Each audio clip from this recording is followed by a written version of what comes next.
Hello, and welcome to the Digital Photo Academy. My name is Asif Raza. Today, this video, we continue with the exploration of some of the tools that are still not explored in our other videos. So in the previous video, we had looked at the gradient tool, the paint bucket tool. Today, we're going to look at the blur tool, the sharpen tool, and the smudge tool. And then we will continue onwards looking at the dodge tool, the burn tool, and the sponge tool.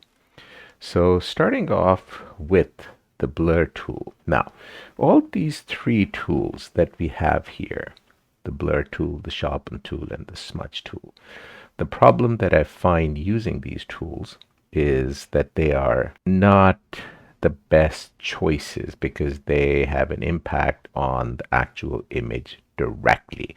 So to give you an idea what I mean by that is if I were to open up my layers, before I even begin working, I don't really want to damage my original image. So what I'm going to do is I'm going to duplicate this layer. And the easiest way to do is click on the layer and Control J on a Windows and Command J on a Mac will duplicate it.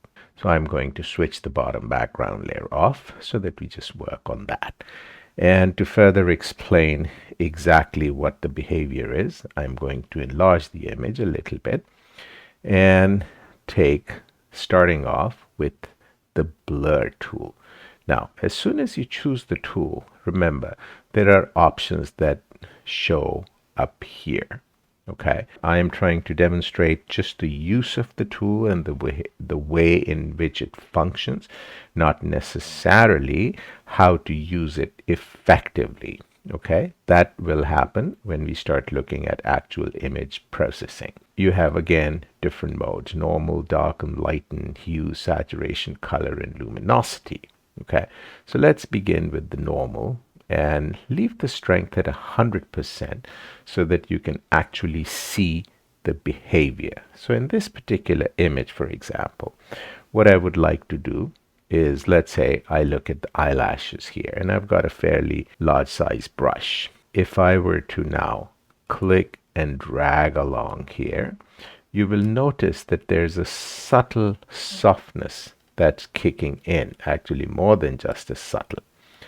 So what is the difference? If I now switch on the original layer and switch it off, you can see what the behavior is. Okay, so this can be used quite effectively. Let's say if you wanted to soften some of the skin regions and some harshness in the skin or whatever it may be, you could use it for some reasons, or if you wanted to diffuse the background a little bit.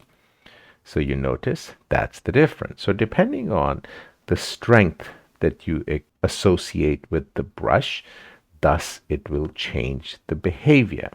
So I'm simply going to undo whatever that I had done by going into my history panel and come back to my original where I had duplicated. This is where I'm at. Back to square one, so everything has been restored. Again, these are different blend modes, different behavior.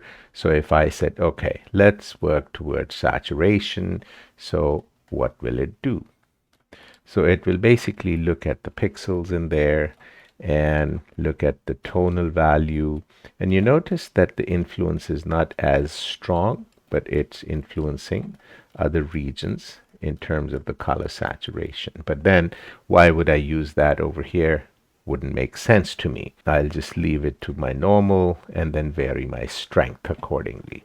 And I shall revert back to my earlier state. So this is the simple explanation for a blur tool. By the same token, the sharpen tool can actually be quite effective, and you can use it to sharpen specific regions very specifically. Again, for the sake of demonstration, I am going to keep my strength at 100% so that you can see exactly what it is. And remember, you can sample all layers if you wish to, but I don't wish to right now. If I again go in the same region and this time around I'm sharpening it, you notice how things appear to be a lot sharper in comparison. Again, when you use this, you again have similar options. I'm generally favorable in leaving it to normal, but definitely change my strength to a lower strength and then gently work on it to make sure that it is effective, and then back to where I was. Similarly, the last one is the smudge tool. This is akin to another tool that exists in Photoshop, but not really as a tool, but as a filter, somewhat like it, but just quick and dirty in many ways, which is the liquify tool. So what this does is it allows you to modify pixels, push and pull pixels. So for example, if I were to wanting to, for whatever reasons, narrow the nose, so I could come, and again, depending on the strength, it will make a whole lot of difference. And if I gently start moving it, so you have to be careful, because if you do too much, it'll look pretty darn ugly. So you have to do it very carefully, gently, piecemeal, so that things still continue to look reasonable. So what is the difference? That's the difference from the original to the modified. So the smudge tool's behavior is somewhat similar to that of the liquify tool. Once we have looked at these three, so the blur, sharpen, and smudge tool, remember the only problem here is that they work effectively directly on the image and impact the pixel. And I am not much of a fan in making that sort of change on a pixel directly. I'd rather do it in a non-destructive manner. The next tool, the dodge, burn, and sponge tool. So the dodge and burn concept is very old. It comes from the analog days of being in the darkroom. So the dodge looks like a little magnifier or a finder. And again, when you choose the tool, you will notice that options change here. And this is actually quite effective for quick work. But again, there are better ways of doing this in a non-destructive way, because this will also end up impacting the image pixels directly. So there's shadows, midtones, and highlight. And to demonstrate, so let's say I take midtones and I am choosing to dodge. So dodge would imply that I will allow less light on there, making it brighter in a traditional analog sense. Or you can say that you want to brighten a certain area. So again, just to demonstrate, I'm going to leave my exposure fairly high. I just wanted to brighten this region. Okay, so you notice how it is brighten that, and every time you go over it, it'll multiply itself by that many times. So this is the behavior, and once again, you have to be careful to choose a certain level of exposure. So you don't really want to work too rapidly in trying to save time, because you may mess it up. By the same token, there are shadows.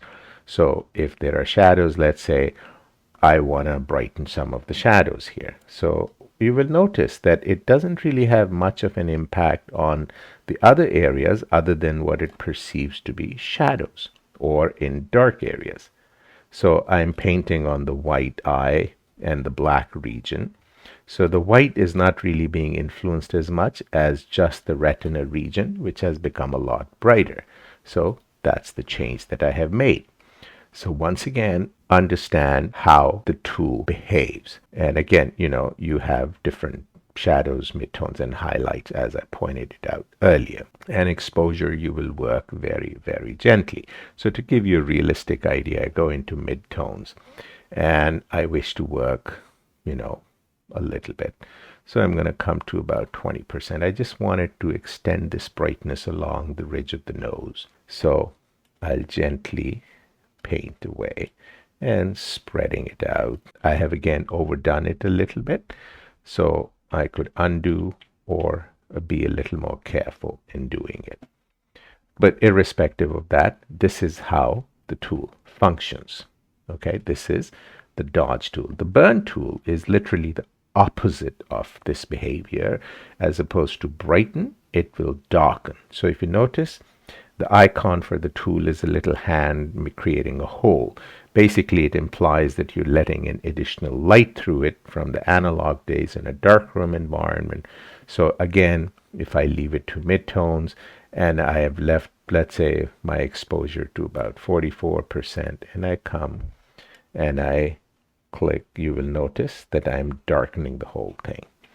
So once again, choose the exposure percentage value wisely, test it out, and work within that region that you wish to: shadows, midtones, and highlights. This can be very effective, but then there are better ways of approaching the same thing. And lastly, we have the sponge tool. The sponge tool is literally, think of color where you can absorb more or take away some of the color. So notice there's desaturate and saturate. So again, if you wanted to desaturate a certain color or whatever it may be, so it doesn't impact the luminosity value, but the more the color dynamic. So I'm going to lower my flow to about 20%, and I just want to reduce this region here. So as I come in here, I will play gently, and you may not even notice it until I swap the layers. Okay, so when I switch it off and switch it on, you notice there's a certain neutrality to that color, and it's turning towards a grayish tone, which is a midtone.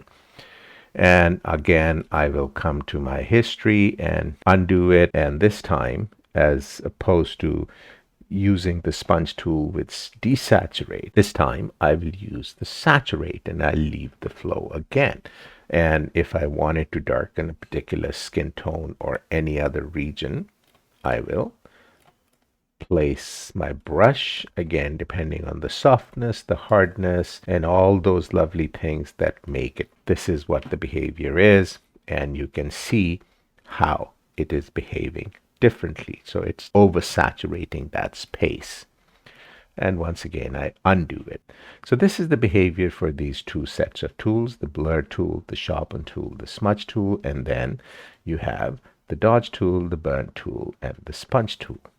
I hope this was of some help, and I will see you in another video talking about some of the remaining tools that we have here. Until then, take care of yourself.